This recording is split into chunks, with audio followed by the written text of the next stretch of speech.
Buenos días, yo soy Marco y él es mi compañero Miguel y hoy vamos a discutir derechos asignados a sectores específicos dentro de la población mexicana. Para empezar, queremos definir qué es un derecho y quiénes son los acreedores de ellos. Miguel, ¿tú podrías decirme o podrías definir qué es un derecho con tus propias palabras? Mira, Marco, yo siento que un derecho es una norma que, que sirve principalmente para dos cosas: para permitir y para proteger. Para permitirte dentro de una comunidad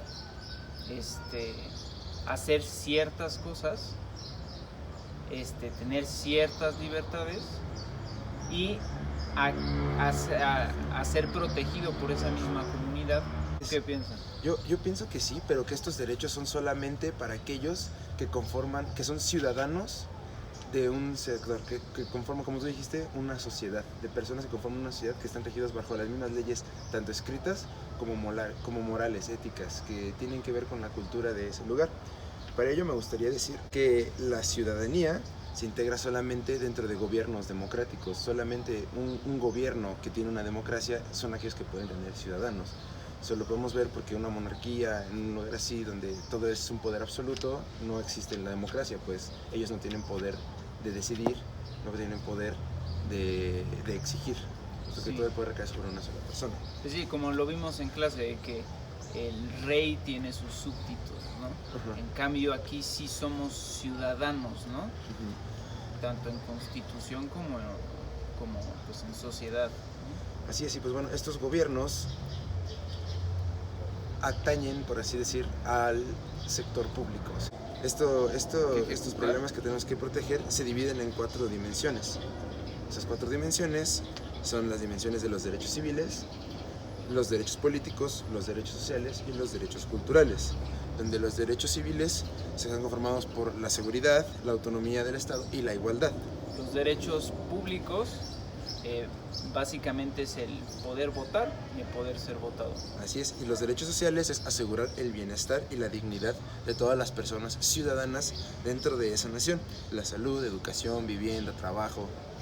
Finalmente, los derechos culturales, como tal, fueron los últimos en crearse y tienen que ver más con el respeto a que se cumplan todos esos derechos a distintos tipos de comunidades, ¿no?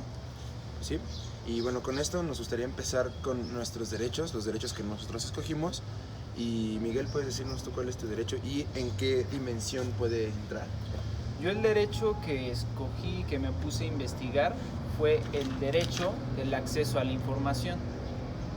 Yo siento que como tal entraría en los derechos políticos, en el votar y ser votado, y también un poco de social y en la educación, porque yo al tener acceso a la información me educo y puedo saber cuáles son todas las propuestas de los candidatos, ¿no? ¿Tú en qué derecho investigaste? Bueno, ¿Cuál entraría? yo utilicé el derecho a la salud, es un derecho muy importante porque este es un derecho que tiene el interés de la comunidad para el bienestar humano, de lo que lo constituye. Y bueno, yo quiero comenzar diciendo que es un derecho al que la OMS, la Organización Mundial de la Salud, reconoce como que la salud es un estado de completo bienestar físico, mental y social. Y no solamente se refiere a la ausencia de enfermedades o afecciones. Es un conjunto, no dejemos que solo a que estés sano físicamente, sino tanto mental como socialmente, para salvaguardar tu seguridad. Mike, ¿tú cómo puedes decirnos tu derecho, el derecho a la información, cómo lo puedes definir? Sí. El derecho a la información, digamos que históricamente, a través digamos, de manera global, empezó en 1948 con la Declaración Universal de los Derechos Humanos. Pero eso digamos que es universalmente. Aquí en México empiezan a haber regulaciones a partir del gobierno de Vicente Fox. Él comienza con la propuesta de crear el INAI, antes llamado el IFAI, que es el Instituto Nacional de Transparencia, acceso a la información y protección de datos personales. En México, a partir del sexenio de Fox, se empieza a ejercer lo que es la Ley General de Transparencia y Acceso a la Información Pública, derivada del 6º artículo de la Constitución. Se empieza a ejercer a través de esta plataforma que es el INAI, ¿no? Entonces, con esta plataforma los ciudadanos pueden solicitar cualquier tipo de información y la ley los protege a que no necesiten ningún tipo de permiso, de justificación, etc. Quería hablarte un poco y que platicamos un poco de lo que es ciudadanía activa, cómo entran los derechos. Sé que una ciudadanía activa requiere que el individuo ejerza como tal el ejercicio pleno de los derechos.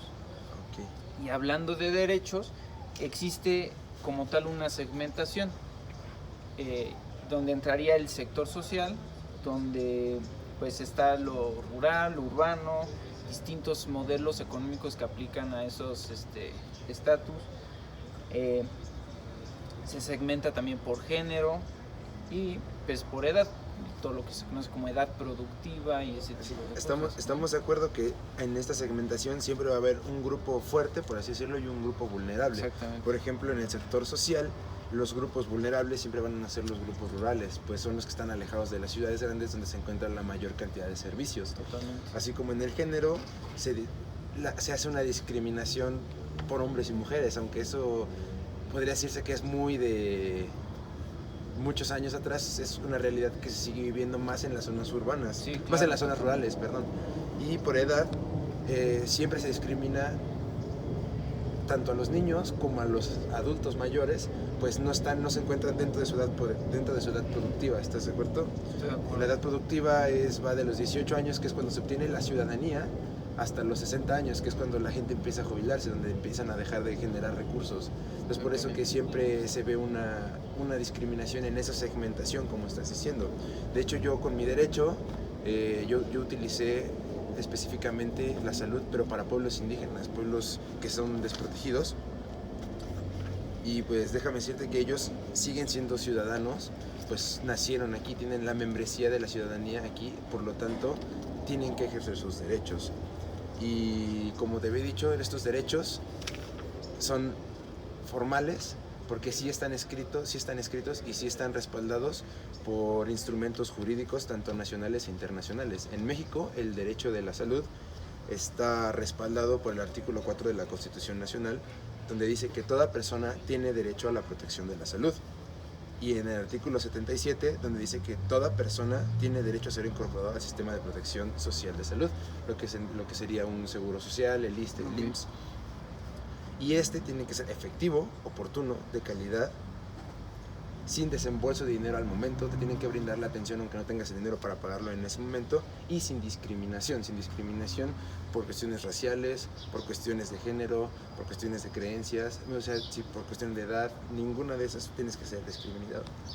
Sí. Y mundialmente se encuentra el convenio número 169 para pueblos indígenas y tribales de la Organización Internacional del Trabajo, donde se dice que el deber del gobierno es el mejoramiento de las condiciones de vida, no solamente de salud, sino también de trabajo, de educación, de vivienda, todas las dimensiones que habíamos ya mencionado anteriormente de lo que es la ciudadanía, las 4 dimensiones de la ciudadanía. ¿Quieres seguir tú dando un dato de lo que es tu derecho? Yo en cuanto al acceso a la información me puse a investigar específicamente en casas, digamos en general, ¿no? Familias en general, porque me interesaba mucho saber por qué medios las personas acceden a la información. Entonces, tengo datos que el medio más utilizado, digamos, en casas es la televisión, con 32 millones de casas en México con acceso a información. En el año 2018, 18 millones de casas y familias tienen acceso a internet. Y si hablamos en números de población, en México solo 74 millones de personas tienen acceso al internet. Entonces estamos hablando de 50, 55 millones que no tienen acceso a internet, el cual es un medio muy importante para nosotros, porque se contrasta con que las personas que realizan mayores solicitudes de información son los académicos, seguido de empresarios, servidores públicos. No sé si escuchaste, pero en las elecciones del 2018, la comunidad, en específico el TEC de Monterrey, sacó una plataforma que se llama Ligue Político. No sé si te suena. La idea era una plataforma donde tú pudieras investigar a los candidatos de cualquier tipo, desde presidencia hasta diputados locales, federales, pero que pudieras ver, por ejemplo, el grado de escolaridad, qué han hecho, qué han alcanzado.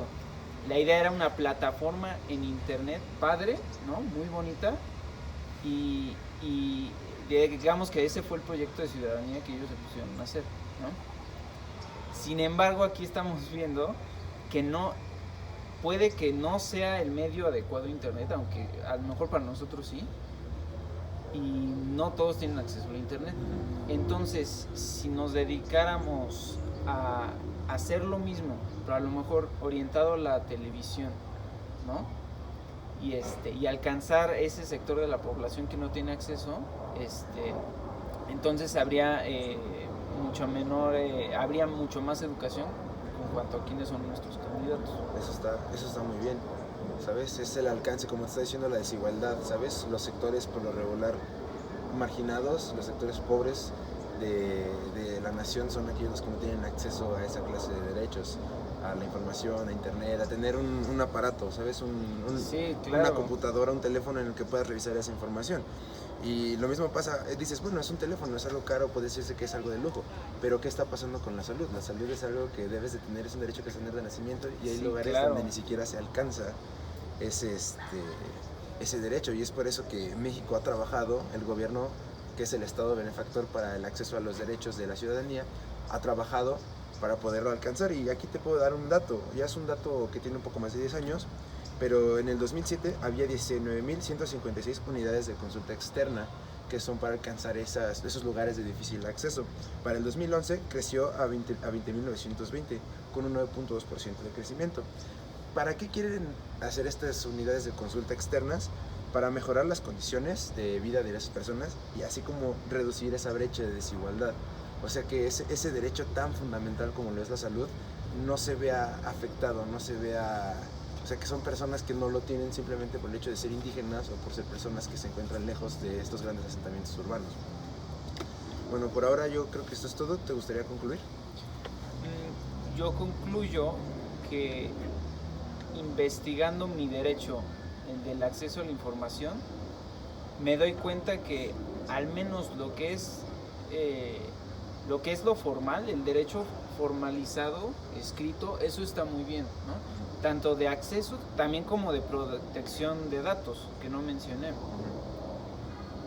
Pero el ejercicio, eso todavía está muy difícil, precisamente por lo que te dije, ¿no? O sea, es fácil escribir que todos tengamos derecho al acceso a la información, pero de aquí a que sea de fácil acceso, ¿no?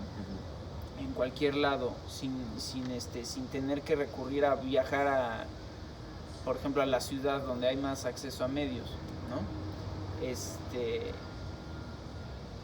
Y todavía hay mucho trabajo por hacer. Sí, yo para concluir me gustaría decir que sí, es el Estado el que tiene que brindar los servicios, pero nosotros como ciudadanos también tenemos trabajo que hacer para que esta desigualdad no sea tan grande, no discriminar, nosotros como personas, no discriminar al resto de las personas por no pensar o no ser como nosotros, físicamente, culturalmente, de pensamiento y de obra, ¿sabes? Entonces yo creo que es un trabajo conjunto y que todo esto se tiene que hacer para alcanzar esa sociedad tan utópica que siempre hemos pensado. Por supuesto. Muchas gracias. Gracias.